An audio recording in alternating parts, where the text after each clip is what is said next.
Star Wars Episode 6, Return of the Jedi, was released in May of 1983 as the third instalment of what became known as the original trilogy. Directed by Richard Marquand, the film was to close the book on the stories of Luke Skywalker, Princess Leia, Han Solo and Darth Vader. But the film went through many changes before it graced cinema screens, and many different ideas and endings were discussed, ones which would have had a major impact on the entire Star Wars saga. To better understand what I mean, we have to take a look at the men behind the camera, specifically the two people that really brought Star Wars to life. These are the series' creator George Lucas and producer Gary Kurtz. Kurtz had worked alongside Lucas ever since his 1973 film American Graffiti, and their collaboration later carried over into the first two installments of the Star Wars series, 1977's A New Hope and its sequel 1980's The Empire Strikes Back. Yet by the time of Return of the Jedi's release, Kurtz was nowhere to be found. According to Kurtz, he and Lucas frequently argued over how to progress the Star Wars series. Kurtz recalled that after 1981's Indiana Jones and the Raiders of the Lost Ark, Lucas's focus began to shift, becoming less concerned over the quality of a film's story, instead prioritising thrills and entertainment along with toy merchandising.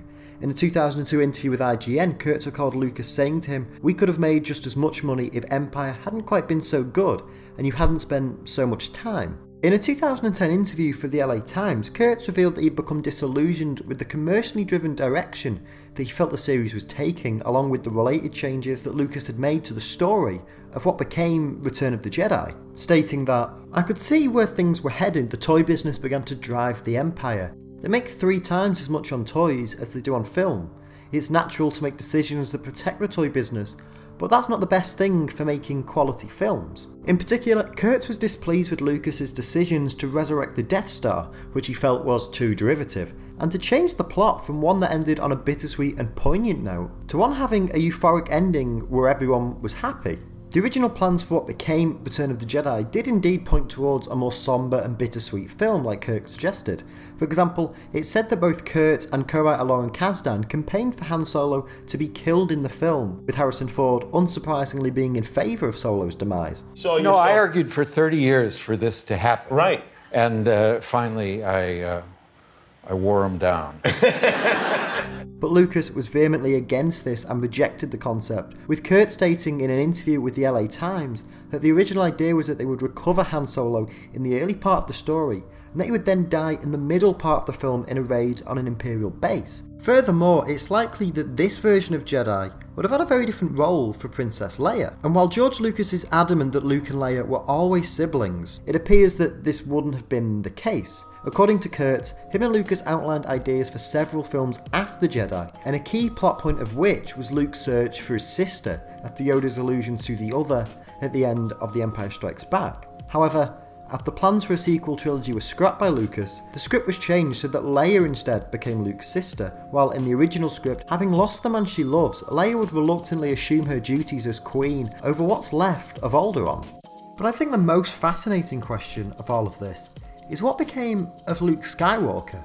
Kurtz stated that he wanted to emphasise the relationship between Luke and Darth Vader in the third film, stating that the one story thread that got totally tossed out the window, which was pretty important I think, was the one of Vader trying to convince Luke to join him and overthrow the Emperor. And that it wasn't him saying, "I want to take over the world and be the evil leader." It was that transition. It was Vader saying, "I'm looking at what I've done and where my life has gone and who I've served," and very much in the samurai tradition, saying that if I can join forces with my son, who is just as strong as I am, then maybe we can make some amends. The film's climax was to remain somewhat similar, with Luke refusing to join the Emperor and Vader's redemption, saving Luke and killing Palpatine before his own death. However, instead of a grand celebration, Luke would lay his father to rest before walking off alone into the distance, an homage to the spaghetti western classics that Lucas adores, painting strikingly similar visuals to Clint Eastwood's character of the Man with No Name. And while Lucas and Kurtz went their separate ways after The Empire Strikes Back, and the final cut of Jedi being very different from Kurtz's ideas, I find it interesting how many of these ideas have begun to be incorporated into the series after The Force Awakens. For example, Han Solo's death at the hands of his son Kylo Ren, and Luke's self-imposed exile. But just imagine an audience sitting down in the cinema on the 25th of May 1983 and instead watching this grim, sombre conclusion to the original trilogy, and how that would have changed both the future of the Star Wars series and the very way we think of Star Wars.